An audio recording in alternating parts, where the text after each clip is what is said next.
Hi everyone, welcome to another episode of The Teacher's Point of View. We've got Lorraine here today, who's obviously a teacher in the profession on the front line. She's had I'm sure a really difficult year, as most educators have had with the pandemic. And I think obviously there's been a lot of issues highlighted this year. And I think obviously it's good to have you on because you're really passionate about kind of what you feel it needs to happen is in particular for the students' well-being, and I think that's something that we really need to focus on and shift in education towards. I mean, can you just start off, Lorraine, by introducing yourself and kind of your journey in teaching so far? Yes, well, thank you for having me here, PJ. I've seen some of the podcasts so far and I've been blown away. They've been so interesting. So I'm feeling a little bit nervous, but I really appreciate you having me on to talk today. So thank you for that. My journey into teaching and through teaching is one of contradictions, really, I think would be the best way to explain it.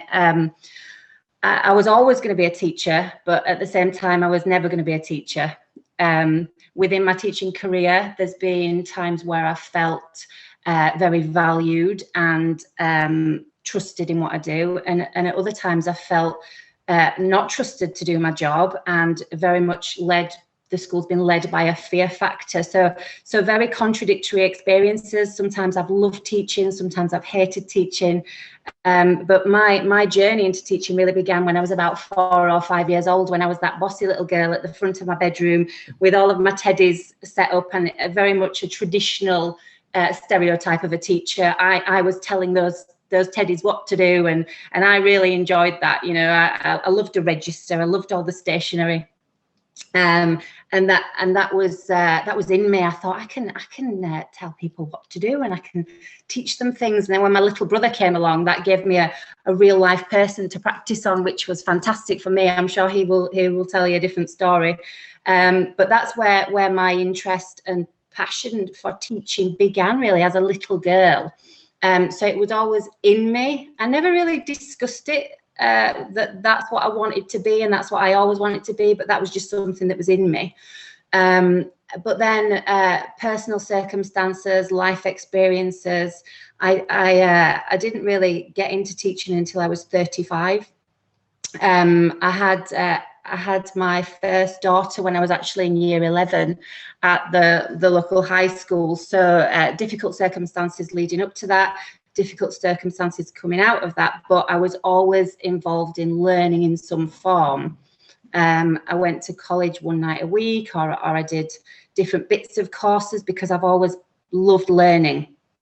And I think that's another reason why I became a teacher, because I want my kids to love learning, to have this lifelong love of learning, that they just continue to learn and develop.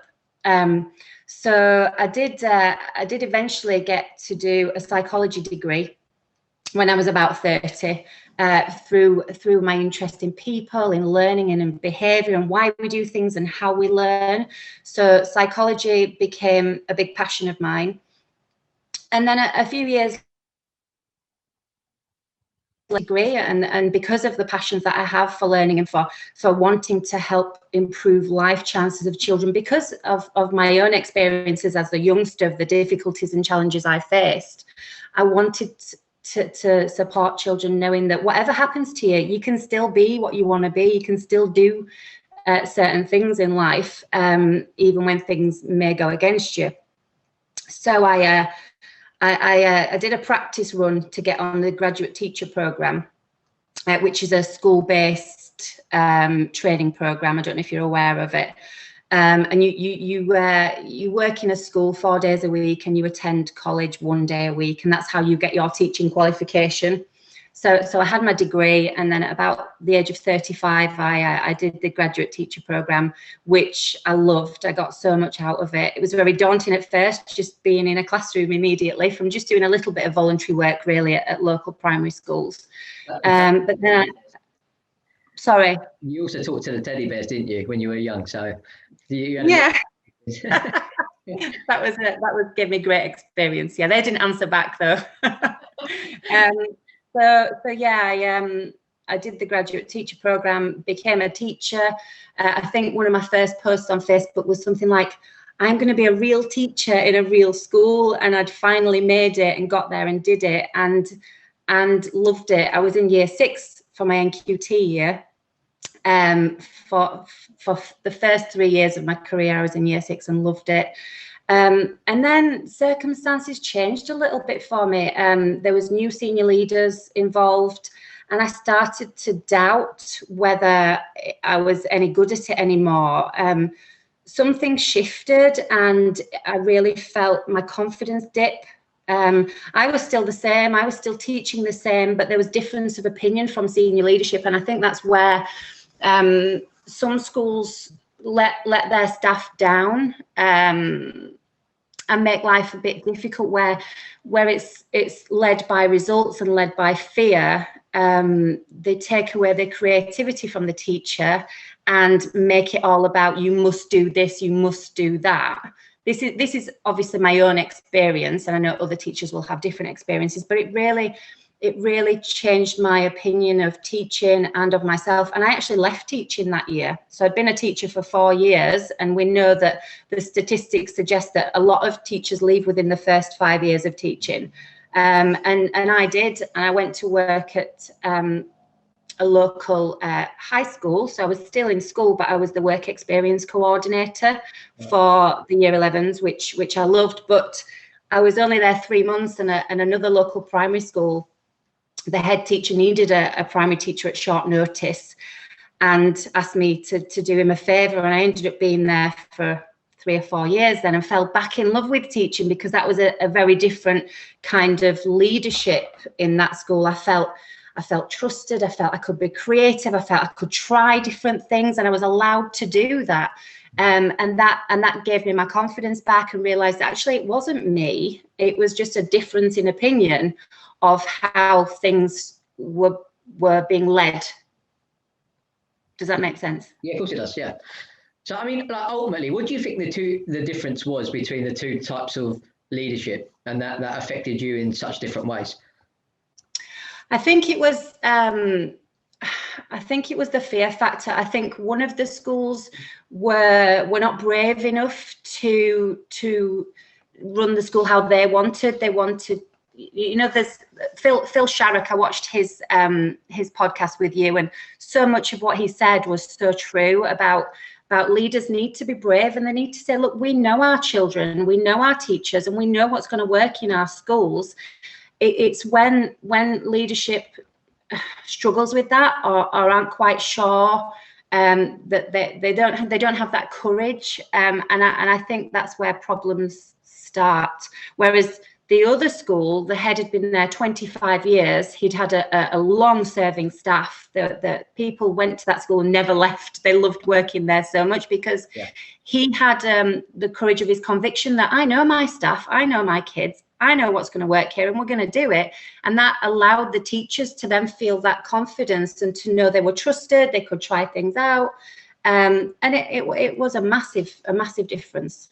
Yeah, I mean, I think even when I've been doing education recruitment for just over 6 years now, and even through my experience, like the teachers that kind of like feel passionate still after a number of years, it's because they feel empowered by the senior leaders. I mean, and Phil Sharrock, like you said, he kind of, like, what he talks about when he took over failing schools is he kind of empowered the teachers. Ultimately, you're 70% of the budget. Like you're the biggest investment a school can make. So why aren't you like kind of investing in your staff and like kind of empowering them? Because they're the ones that are on the front line with the kids every single day, aren't they?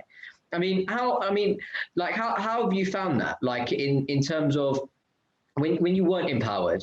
I mean, like, obviously you kind of fell out of love with teaching, didn't you? I mean, like, and I hear stories like that all the time. I mean, how like frustrating is it for you, like, not to be empowered by those senior leaders? It's really difficult, because it really dampens your spirits.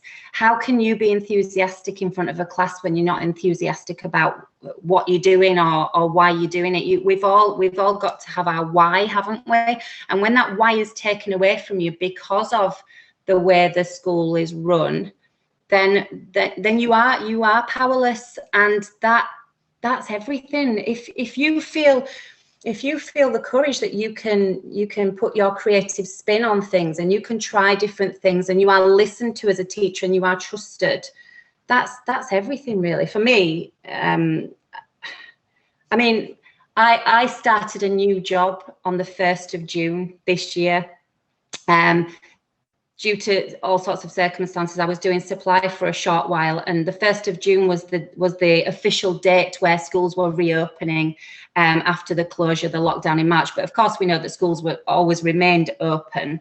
But when I started this job in June, I had year 6, and it was quite an anxious time for me because I didn't know the school, I didn't know the children, I didn't know what I was getting involved with the COVID situation.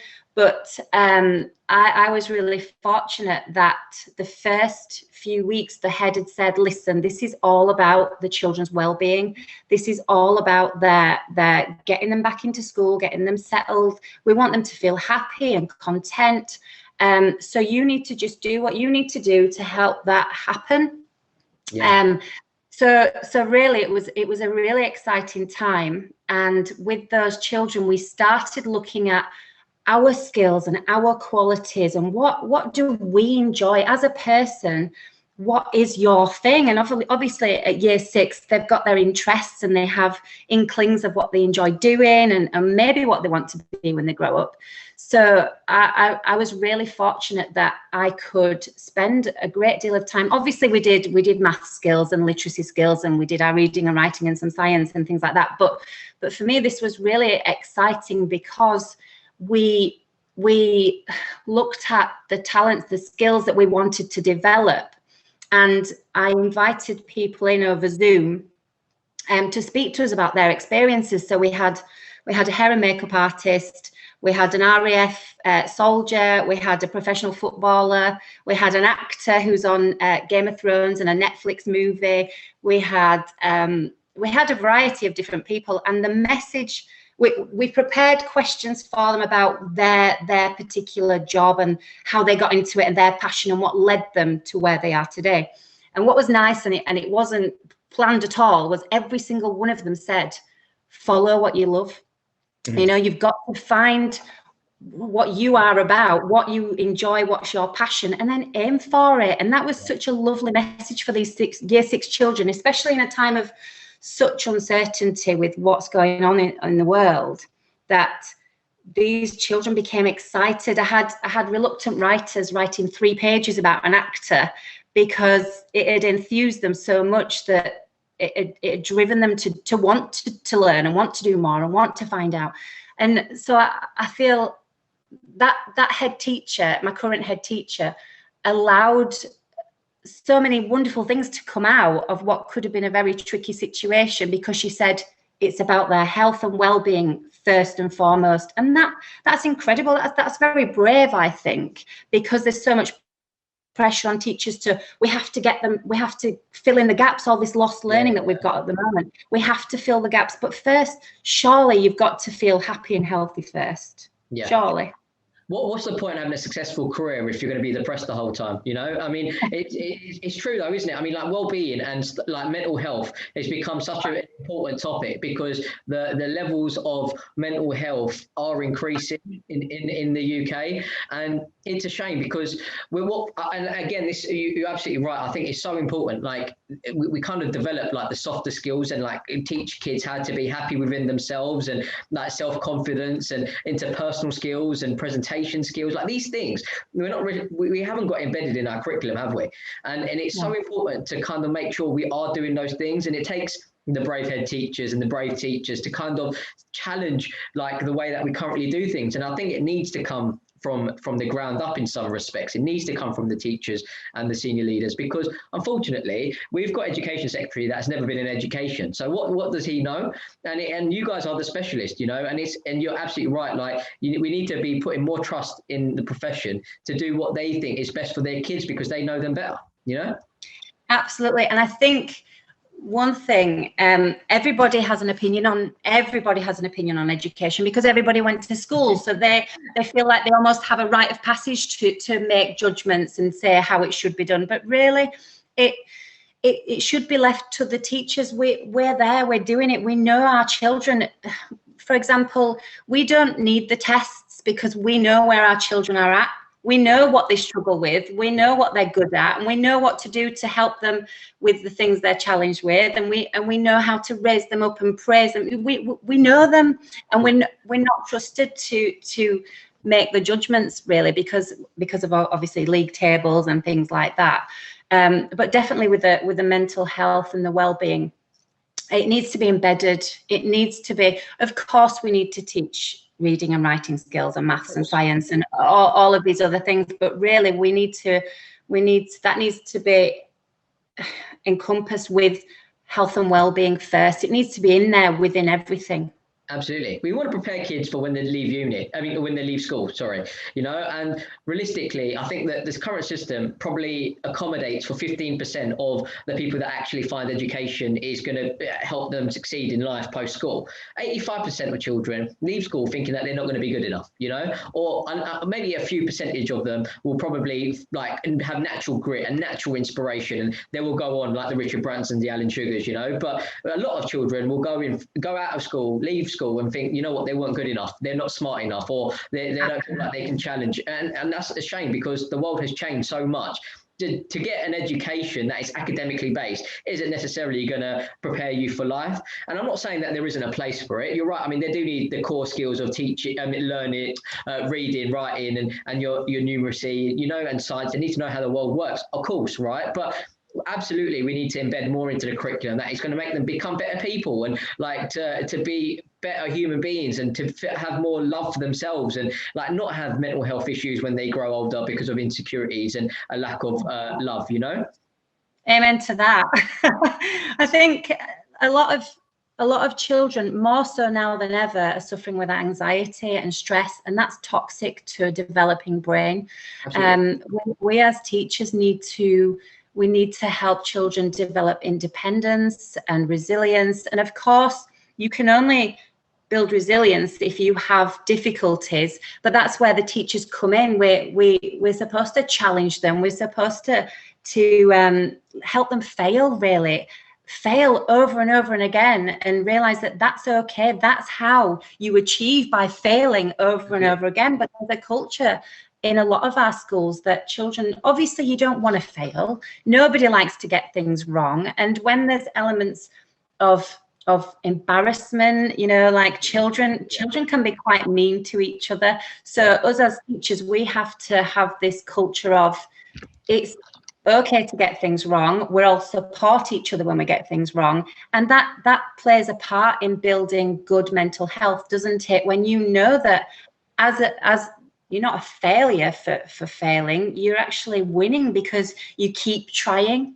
Yeah, and I think it goes back to one of my favourite quotes from Richard Branson when I was growing up, actually. You never fail until you give up. Until then, you keep learning, and it's so important. And I think there is this massive fear factor here in failing.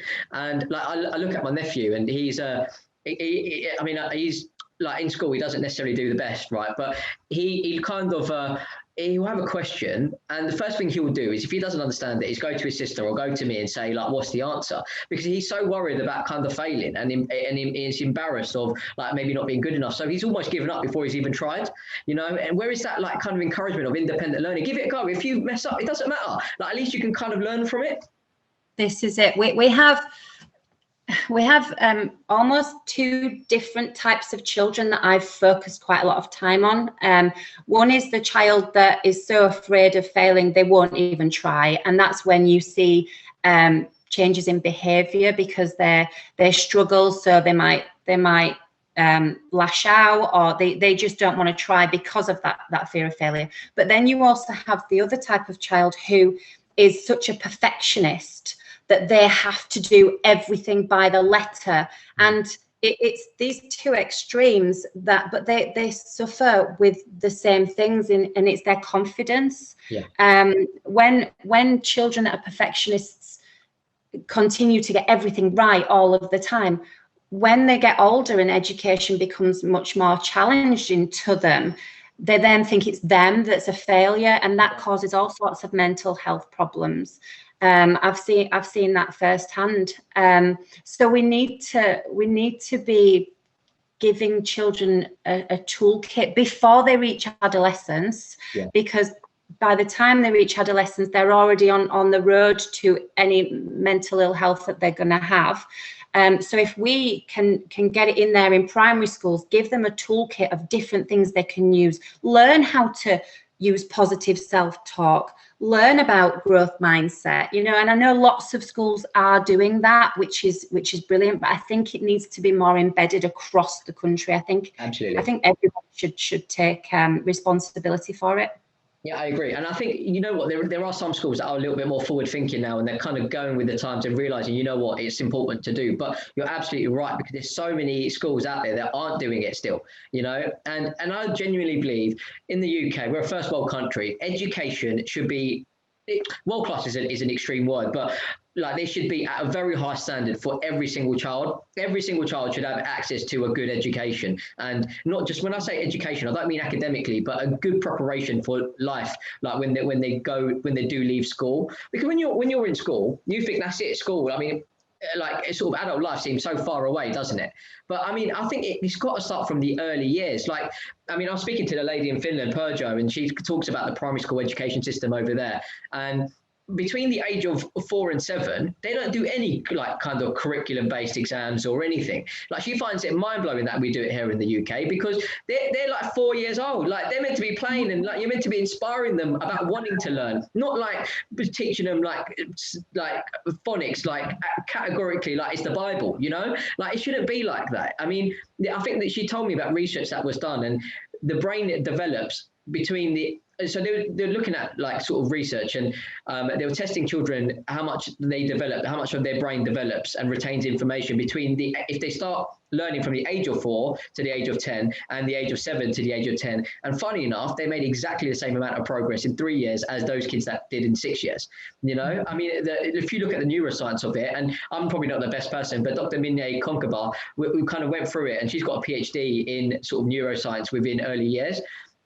And she talks about the neuroscience, and like the kids' cortex still hasn't fully developed by that time. And we're trying to put centralized exams on these kids that should be like enjoying life, like still be kids and still have innocence, you know, and that is being sucked away from them in some respects. Oh, and we're turning the system. I've worked across the primary ages, and even some children in year 1, 5 years old, are switched off by education already. Yeah. Well, that's outrageous. It's boring. Do you know what I mean? And yeah, they're bored. They just sit. I mean, obviously, we're generalizing, because there are so many amazing teachers out there doing amazing lessons. That, I mean, at the moment with COVID, we're very much restricted to teacher back at the front of the room, children sitting in rows, which is not how we normally do it in primary, you know. And so there is a lot of interaction and exciting lessons. But some children are switched off, and it's those that we really need to inspire them. But really, I agree with you. We shouldn't be sitting down and we should be climbing trees. We should be building things. Yeah. We should be encouraged to come up with our own ideas. Let's problem solve. Let's develop independence. Let's make choices. Another one of your podcast guests, Gavin McCormack. Yeah.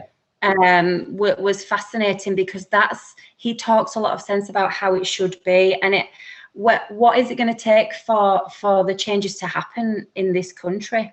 Yeah, exactly. And I mean, it should be COVID, right? I mean, if it's ever going to be a time, it's got to be sort of now, isn't it? And I think, again, this is kind of where this podcast has led to, because, I mean, it started off kind of creating awareness for what teachers are doing, but education, I mean, I've learned so much now. It's kind of like, where is education and why does it need to evolve? Because ultimately, the job of educators is to make sure that the kids are prepared for life post-school, you know? And at the moment, like I said earlier in this podcast, only 15% probably are actually benefiting from the education system.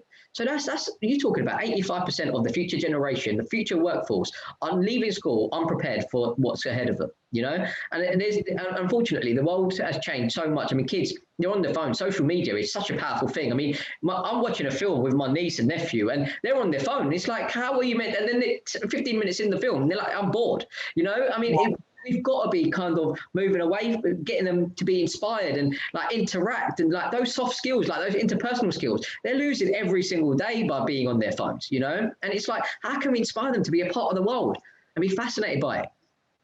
Absolutely. I think if you look at, I'm 46 now, and if you look at my childhood compared to the childhood that children have now, when I was 10, 11, 12, there was space for me to be bored, waiting for the bus, or meeting my friend on the corner because I didn't have a mobile phone. I didn't know if she was going to turn up or not. But now children, it's their brains don't have time to rest or process. And I think during that time of boredom, sitting on a bus for an hour journey, looking out the window, that's when you become creative, and our children's brains need that space, and they don't have that at the moment because everything is boom, boom, boom. YouTube, they're on YouTube constantly, and it's 5-second clips, you know, and they're constantly wanting more information, which is great, but we as educators need to learn how to channel that interest. Exactly. We need to give them time away from it, but we also need to embrace it as well. I've got real issues. It's another contradiction for me with the social media thing. I've got real issues with it, but I think it's an incredibly wonderful thing as well if we know how to use it. Yeah, that's another. Yeah, I mean, I genuinely believe that in the future we need to be kind of making sure those phones are used as a way of teaching our kids. And I genuinely believe planning and marking should all be done through technology now. I mean, we should free up space and time for teachers to be creative and innovative to make sure that they're on form in classes to get the best out of their children. Planning, marking, data entry, you're taking away time for teachers to be teachers in some respects. For me, the marking isn't for anybody other than proof that we've marked it. For me, feedback should be instantly happening in the lessons, and it is. But then a lot of schools demand that marking is in the book, that there's next steps, the feedback, that, you know, all sorts of school stuff that goes on in marking, and it just takes away from the good stuff. Yeah. It means that the teacher is exhausted from marking in secondary hundreds of books, and it doesn't work. The feedback should be there and then in the lesson, giving the child the opportunity to learn from it. That in primary we do peer marking together. We get them to sit and have a chat about, you read yours, I'll read mine, what do you think, you know, and that helps develop skills in confidence, in sharing their work, in spending time listening to others, collaborating. There's all sorts of skills that we can use instead of wasting time doing the marking, like you say, you know. Yeah, absolutely. I mean, like, obviously student well-being is so important, and obviously you are so passionate about it, and obviously we've touched on it now, but I mean, ultimately, where do you think the system is letting these kids down in terms of their well-being? I think it's pressure. I think that kids have pressure from every angle, more so now than ever. Don't get me wrong, I felt pressure when I was sitting my GCSEs and things like that. But now, if you think these children have got so much pressure from every angle, they have no privacy. And I think that is a massive factor. If you cannot feel comfortable and confident sitting in a classroom because somebody's going to film you or take a picture of you or post it on Facebook or whatever, and you've got the pressure of the exams coming up, you've got the pressure of not knowing whether you're good enough because of all the comparisons on social media. It's like a double whammy. It's coming from every angle. And for me, I think we really need to loosen up on the exams, particularly at the moment. Children are not feeling prepared and ready because they've lost some learning, but they're still expected to do the exams. I don't know what you think about that. I mean, I genuinely think it's bonkers. I mean, let's face it, the exam industry is a £4 billion industry in the UK. So, I mean, I think that's a big element of why they're still expected to, well, in England in particular, they're expected to do their exams. Again, I'm not the biggest fan of, like, forming whether these children are going to be successful in life just based on one exam at the end of every year. I genuinely believe, like, we've got to be testing the softer skills that are now essential skills, you know. I mean, presentation skills, like Gavin McCormack said, he said, like some children might have been good at exams, but what I'm not preparing them. So I get them to do an oral presentation, but I'm making sure that they're looking in my eyes, they're back straight, they're doing the right things. So they're ready for life. And it's not just about sitting exams. It's about how are we going to help them find their niche and their passion and inspire them to want to go for their passion, you know? And I think in the UK, we very much focus on the core subjects. And I genuinely believe we are kind of sucking creativity out of our nation, and we are making these kids into little robots in some respects. Like they're turning into products of the system, which, I mean, if you look at Google and like the FTSE 500 companies, they want people that are going to challenge ideas. They're going to challenge opinions. They're going to be innovative. They're going to create ideas. I mean, where is that in the education system, especially in secondary schools? Absolutely. I was speaking to my now 19-year-old. I've got 4 children, all incredibly different, all very creative. And I was talking to my 19-year-old Katie about this issue, and I said, what do you think about exams in secondary school? And she said, well, and she's very creative, artistic and musical. And she said, one of her friends at school just crammed loads and got an amazing, really good high mark in her exam. Whereas Katie really delved into the subject, and it was a psychology exam actually. And she really understood all the basics, and she could do the presentation, but she didn't do very well in the exam. And she says, that doesn't make sense to me, that my friend who doesn't really fully understand the concepts or how to apply them, but she got a better grade than me because she crammed and put all the right things in the exam. But I fully understand it and can do a great presentation, but I don't get the grades in the exam. She said that's just mind-blowing, which it really is, isn't it? Absolutely. I mean, and what I find bonkers is like subjects like politics and economics, right? These are very vocal subjects, but yet they're only tested in an exam, a written exam at the end of the year. I mean, where is the debates? Like, why are we not assessing them in like debating and like sharing views and kind of going back and forth? I mean, who sits in a member of parliament and writes stuff on paper and then passes it on? And nobody does that. They kind of are vocal, aren't they? You know, and that is something that we definitely need to embed into the curriculum. We need to inspire kids. Now, to sit at the end, an exam at the end of the year, that is going to determine the rest of your life. And at 16, and you're told to do UCAS and go to university.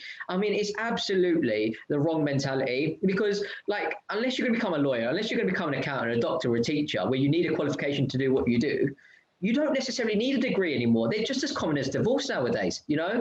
And it's so important that we kind of inspire children to follow their passions, like, and vocational subjects and like GMVQs and BTECs, like those subjects seem to be like the thicker subjects, right? Like nobody wants to do them because they're perceived to be like less smart than maybe that someone doing like the academic versions of them. But those are actually such important skills, those softer skills, you know? I don't know. No, I agree 100%. The soft skills that we call soft skills are incredibly important for life, aren't they? We need, with the big push on the Be Kind movement and people struggling with their mental health again, we do need to push on these skills. We do need to have children feeling confident to make decisions, to have conversations, to follow what they enjoy doing, but we have to give those experiences so they can learn what they're good at and what they want to do. And normal mainstream school doesn't really allow that, does it? It doesn't, no. I mean, I'll do everything I can to change that mentality now. I'm going to try to speak to as many head teachers as I can to make sure that they understand what they're doing isn't necessarily setting kids up for life. I mean, that is the goal of 2021 in some respects, is to make sure we change that mentality. And I think it's something that kind of needs to be embedded into the curriculum, like we kind of mentioned previously, you know, and it's about these students and preparing them for life, and we're not doing that. I think a lot of teachers are doing their utmost. You know, they are debating in class with their kids. They are providing exciting lessons, but we don't ever hear that or see that because the media is all negative towards teachers and schools. And I don't really know how that came about or why, but we are really vilified a lot of the time. I don't know if it's an element of this misunderstanding that we get lots of holidays and we don't really do anything. But it's incredibly unfair because our teachers are very hardworking and are providing the best they possibly can in the most exciting way they can, with very little resources a lot of the time, with very little funding. We, as teachers, we're very flexible and very adaptable, and things can change at the drop of a hat in the classroom. Sorry?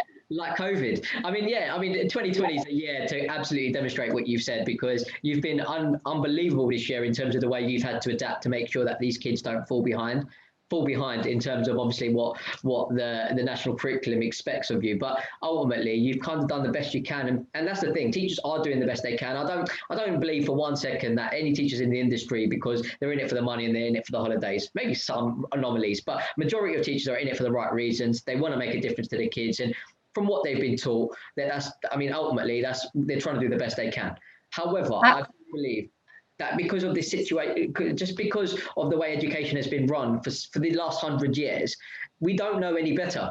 Like we think it's what we're doing is the right thing to do, because ultimately we've gone to school. And just touching base on why the teaching profession maybe gets this misconception of like, I don't know why you get this negative view, but ultimately I think a part of that probably comes down to because everybody's been to school, and they might not have had a good experience, and they think, what do teachers actually do? Like, what have they done for them that has actually helped them in their lives? And I think in some respects, before I started getting into education recruitment, I used to think, I wish I was taught certain things at school, like real life skills, like how to save up for a mortgage, those real life skills. I used to say that all the time when I left school, but I understand how difficult the job is of a teacher, because ultimately you're there to make a difference to kids, but you're kind of following systems that have been around for such a long time. It's not your fault, but ultimately it does need to change. And I think maybe that's where public perception lies, that it seems to be our fault because we're the ones at the front of the classroom, we're the ones calling the shots, but actually we are the puppets, aren't we? Yeah, and that's the thing.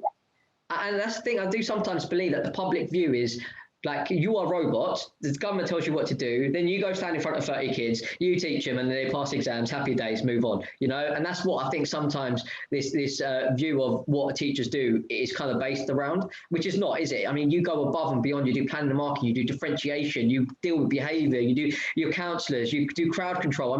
Your job is so versatile, and you have to adapt every single day to every single kid if you're going to get the best out of them. I just genuinely believe that the system needs to change. Not change. I think it needs to evolve, Absolutely. I agree with you 100%. I think the majority of teachers really care about the kids in their class. And I think we don't necessarily want recognition for that, but we just don't want to be penalised anymore, and put down, because it's very undermining and it's draining, and you work so hard behind the scenes, and it's quite soul destroying to see something else in the media. Like the newspaper article I think you put on LinkedIn last week or the week before, saying everybody's worked hard apart from our teachers. Like what was the need for that article, really, apart from maybe to get a rise out of teachers? It's genuinely ridiculous. I think, but you know what? I wouldn't take it personally, because like the media in the UK are absolutely awful for it. Every industry in the UK is hated. If you're a lawyer, you think, I hate them. If you're accountants, you think I hate them. Doctors, you think I hate them. I don't want to go there. Do you know what I mean? It's teachers, education recruiters, estate agents. Every single industry in the UK is hated. But in particular, teachers go above and beyond, and they're the ones that you don't go into teaching for the money. You're doing it to make a difference. So you're pouring your heart out when you're stepping into that classroom every single day. So when you see something like that in the media, and it's almost like someone stepping on your heart in some respects, isn't it? Because you put your heart and soul into it, and you just get a pie thrown in your face. And I think this is a big problem in the UK, is in terms of retention, is that teachers put their heart and soul into their job for the first 5 years. And they feel like they don't get the appreciation and the support. They don't feel like they get the right kind of guidance. and they feel like, you know what, teaching's not for them, you know? I mean, some teachers may be more resilient than others and feel like, you know what, I can stick it out, it's not about that, or they might get the better support. But ultimately, the reason why teachers leave is because they feel unappreciated, you know? Like, you're not getting massive amounts of money, but well done and a thank you goes such a long way. Yeah, I mean, they do say that somebody that's appreciated will always do more than is expected of them. Yeah. And I think that the school leaders that follow that rule almost do get so much better out of their staff, and staff are happier working for them, because a small thank you now and again doesn't take much, but it really does go a long way. Yeah. Exactly. I agree. I mean, like, obviously going into 2021, what do you think you would like to see by the end of this year in terms of the changes that need to be made? I really feel like health and well-being should be at the forefront of certainly the next year in education. Yeah. I think there needs to be less pressure on children first, so they feel like they don't have to perform, because they have been incredible. Honestly, children have been almost forgotten in one respect, that they have shown their resilience. Yeah. They have done their learning at home when it's worked. They have been in school and tried their best. And there have been differences in behaviour, I've noticed, and difficulties, but that's to be expected under the circumstances. But I really think that schools should be brave enough to say, let's carry on with the basic skills that we need. We need to learn to read and write. We need to learn the math skills. We need to be problem solving and all of those things. But let's put a bigger emphasis on health, including physical health, mental health, emotional health. Let's do some fun outdoor learning. It's a really great opportunity during COVID to get outside because it's safer. That's what I would hope for, that schools can allow teachers to do what they feel their class need, their children, because when I first got into teaching, I was quite naive and didn't realise that every school is different. I thought all schools were the same, but I couldn't have been more wrong. Absolutely. So I think if we're allowed as teachers to do what our children need, then we won't go far wrong. You know, we'll do the best for them, and they'll come out of it happier and healthier and ready to continue learning. Yeah, absolutely. And genuinely, if the kids are happier, like, and you're instilling a sense of purpose and a sense of like inspiration into them, surely they will want to learn more naturally anyway, because they're keen and they're interested, you know. And I think that is like my nephew and niece, when every time I ask them like how was school today, they'll be like, oh, it's boring, like just another day. Do you know what I mean? But that's so they don't have ownership of it. I find that the children that have ownership of their learning, that have been allowed to make choices and decisions about what they're going to learn or how they're going to learn it or how they're going to present it, oh, they get so fired up. It's an amazing difference to see, rather than when they're told they have to do this or learn about that particular topic. You know yourself, if you've got to read an article about something that you've really got no interest in, it's much more difficult and boring to do that. Whereas if it's something you've got a real interest in, it's no effort at all, is it? Absolutely. I remember when I first started my career as an estate agent, like when I left university and stuff. I remember, I mean, I hated reading, I hated studying. I mean, not that I hated it, but I was just never like into it. I mean, the only thing that I was maybe into was PE and maths. But ultimately, I kind of left university. I remember going into as an estate agent. I read all the contracts. I knew the contracts by heart. I started learning about how the tenancy agreements work. But that's naturally because I had an interest in it. Like, I was inspired. I felt like I was going somewhere, you know. And I think that's the problem. Like, children in schools sometimes can't see past the next 2 years. You know, and it's like kind of creating that ambition in them to see what is your goal in like 10, 15 years time. Like, where do you see yourself? I mean, not necessarily like, oh, what career do you want to do, but what do you actually want to achieve in life? Like, do you know how to save up for a mortgage? I mean, when I asked my nephew, like, where do you see yourself in 10 years? Oh, I see myself with a house and a family. All right, cool. But how are you going to do that? Like, how are you going to get a mortgage? Oh, I'll get a job. And I was like, yeah, but what job do you want to get? And he's like, oh, I don't know. And I was like, yeah, but like, so what, but you're going to get a 25 grand job. You're not going to be able to buy a house with that. And so like, he's like, oh, okay. Because he wanted to be like a air host or something. So, but what I'm trying to say is we're not preparing him. He hasn't been prepared, you know, and that is so sad because he just thinks it's like standard. You go to school, you leave school, and then you get a job and that's it. I mean, that is further from the truth, you know.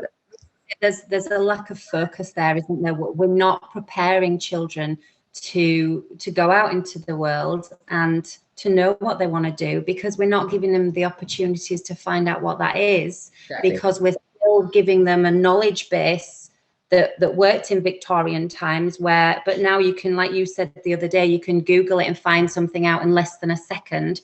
Yeah. We need to develop skills. We need to teach them finance.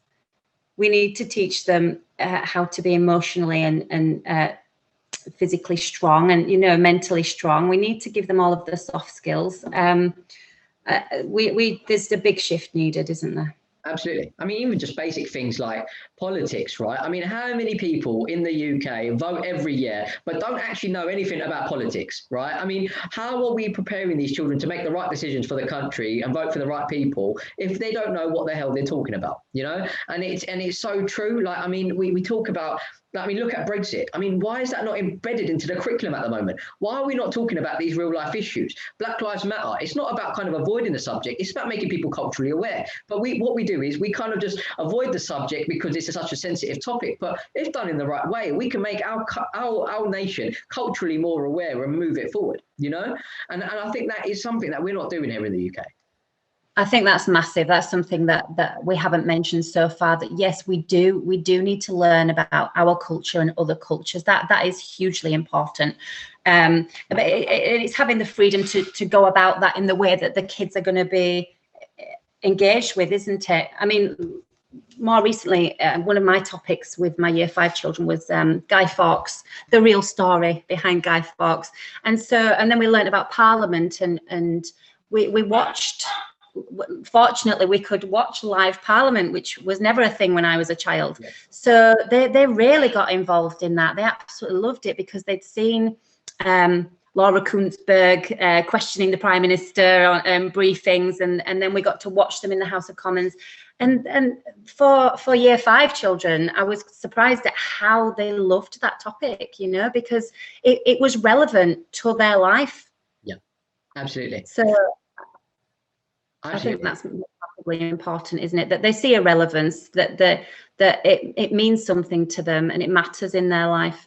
Absolutely. I mean, teaching stuff like the fire in London Bridge, when we've had like Glenfield Tower fall like more recently, I mean, why are we not kind of making sure that it's something that the kids will actually see? You know, like when you see things, you believe them, you know, like, I mean, people don't believe in God because they can't see him, you know, it's like those physical, tangible things that we could kind of have experienced ourselves or we've heard about. Why are we not putting that into the curriculum? And again, having a knowledge-based curriculum that is so set in stone in some respects, it prevents the flexibility and adaptability for teachers to be able to get the best out of the students in some respects, because it's like teaching with your hands cuffed behind your back in some respects. Like, you can only teach them what you have to teach them. Yeah, you can be flexible and adaptable in the way that you think is going to get the best out of the kids, but why not change what's the knowledge that you need to teach them so you can actually inspire them and actually get the most out of them, you know?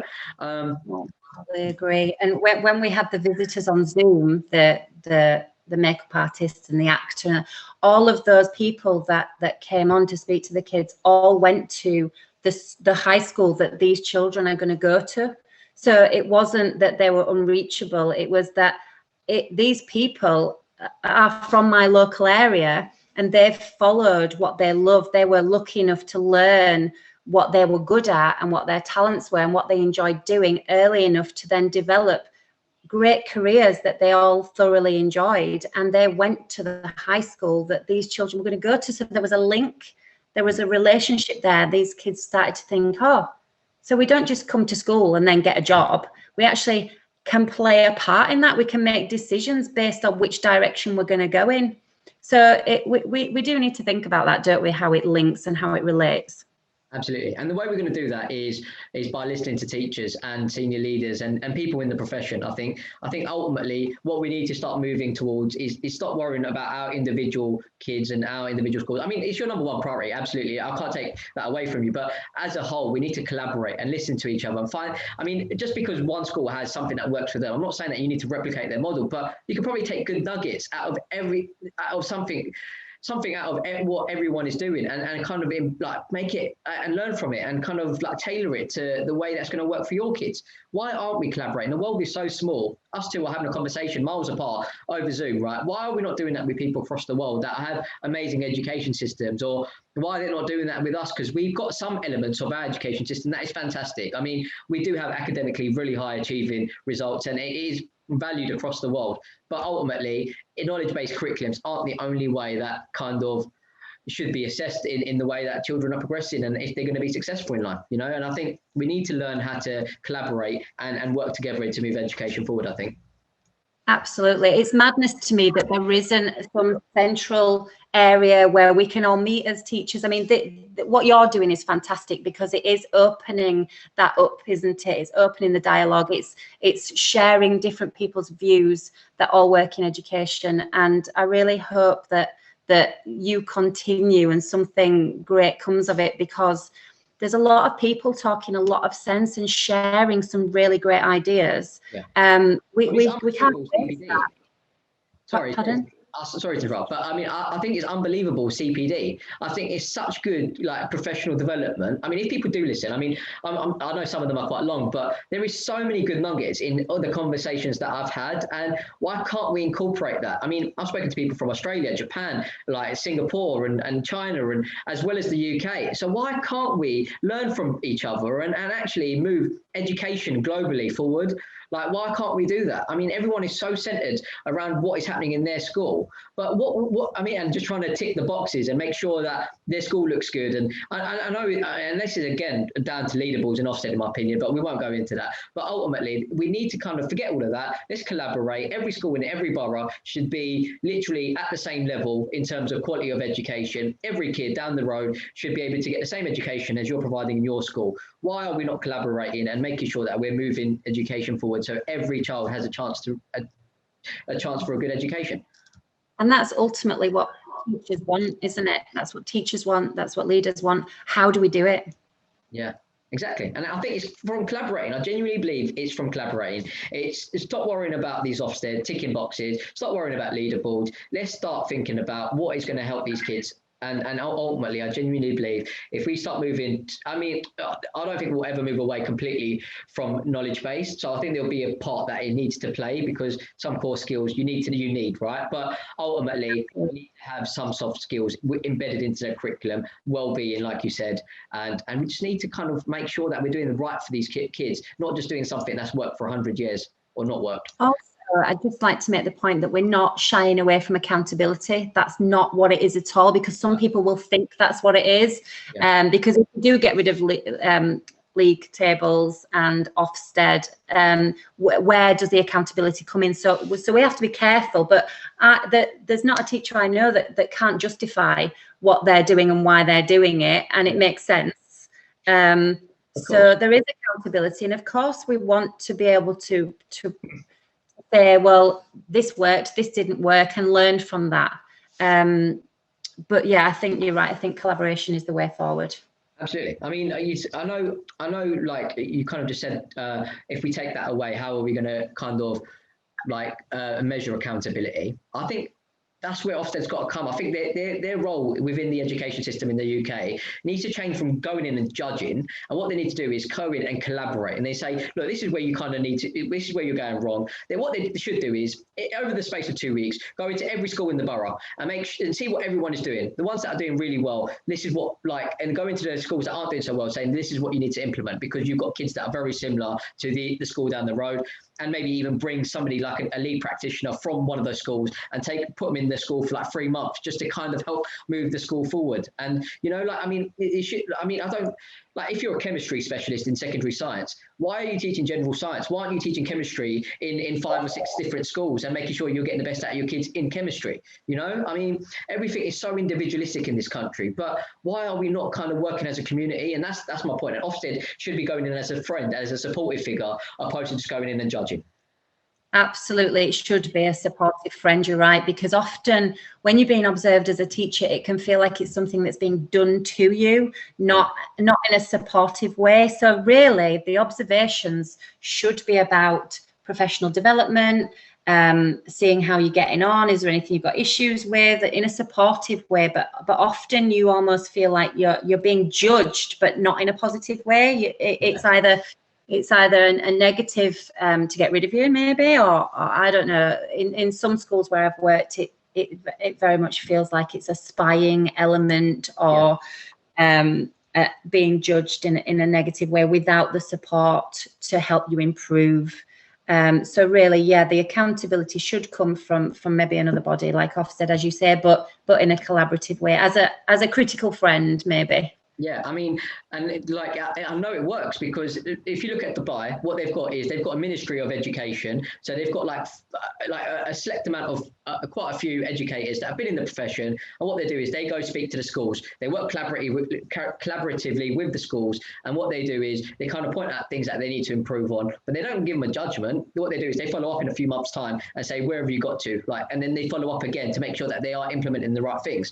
But it's a supportive capacity. They don't walk away and say, oh, that the school requires improvement, or it's in special measures, because all that's going to do is make children not want to go there, teachers not want to work there, and it's going to be impossible for that school to kind of come out of that slump. And then all that will happen is a multi-academy trust will come, take over the failing school, and then implement the new strategies that the multi-academy trust kind of follow.